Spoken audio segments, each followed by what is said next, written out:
Hi friends, ఇక్కడైతే నేను bread omelette చేస్తున్నాను. పిల్లలైతే 3 డేస్ నుంచి అయితే బ్రెడ్ ఆమ్లెట్ చేయ మమ్మీ అని అడుగుతున్నారు. అందుకనే నేను ఇక్కడ బ్రెడ్ ఆమ్లెట్ అయితే చేస్తున్నాను.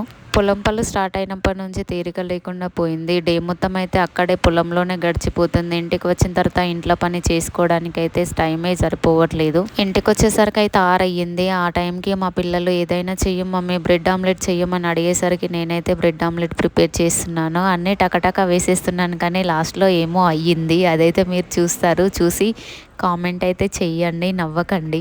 ముందుగా 3 గుడ్లను తీసుకున్నాను. దానిలో కారం, పసుపు, అల్లం వెల్లుల్లి పేస్ట్, అలాగే ఉల్లిగడ్డలు, టమాటాలు వేసి బాగా కలుపుకోవాలి. ప్యాన్లో ఆయిల్ వేసుకుని బ్రెడ్ అయితే వేసేసాను. పిల్లలైతే చాలా వెయిటింగ్లో ఉన్నారు. 3 డేస్ నుంచి అడుగుతున్నారు కదా, అందుకని ఎప్పుడు తిందామని వెయిట్ చేస్తున్నారు. టేస్ట్ ఎలా ఉందో మరి చెప్తారు ఇంకా వాళ్ళే చూసి. స్మెల్ అయితే చాలా బాగా వస్తుంది. స్మెల్తోనే కడుపు నిండిపోయేలా ఉంది నాకు.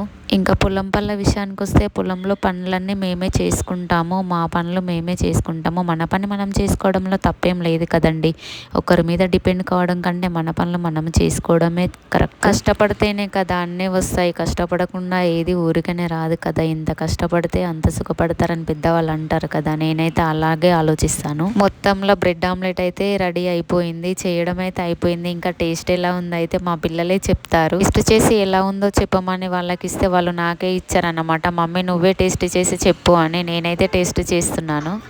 నా ఫేస్లో ఎక్స్ప్రెషన్స్ మొత్తం మారిపోయాయి. దేనికి మారిపోయాయో మీరే చెప్పాలి. ఏదో తగ్గింది, నేనైతే ఏదో మర్చిపోయాను వేయకుండా. అందుకనే నా ఫేస్లో ఎక్స్ప్రెషన్స్ ఇలా మారిపోయాయి. ఇక్కడ మా పిల్లలైతే తిని చెప్తారన్నమాట టేస్ట్ ఎలా ఉందో. అది మీరే వినండి.